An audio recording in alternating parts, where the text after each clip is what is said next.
Gigio Bresciani, una sconfitta follonica lo scorso anno proprio nel finale, il pareggio di Giovannetti, quest'anno non vi è riuscito, ci siete andati vicinissimi, però dovete masticare amaro. Sì, diciamo che è una pista difficile, per me è stata una bellissima partita, a livello proprio agonistico, tutto è stata proprio, mi sono anche divertita per la partita, ho visto anche la mia squadra belle cose, abbiamo pagato a caro prezzo gli errori fatti. Il primo tempo specialmente siamo iniziati un po' in pista, un po' molli, poi dopo alla fine cioè, è stato bello. Il secondo gol per me è stato un bel capolavoro del Follonica, una bella azione. Poi dopo secondo me potevamo meritare qualcosina di più, ma è anche vero che va buttata dentro. Pali, traverse, tutto, però è capitata una palla a Davide Panini, ha fatto gol, è andata così.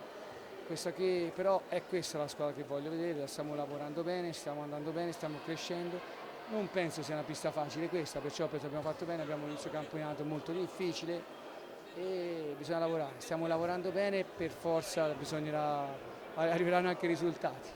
Come il Follonica è una squadra che non ha cambiato molto, solo praticamente un giocatore, io farei anche un nome però Fantozzi perché ha sentito aria di casa, ha fatto una partita anche difensiva, non solo in attacco.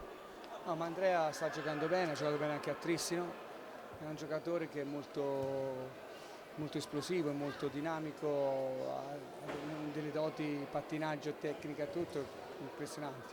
Va saputo gestire perché quando è stanco magari perde un po' forza, però se lo gestisce, per me è uno dei giocatori più forti che c'è nel campionato.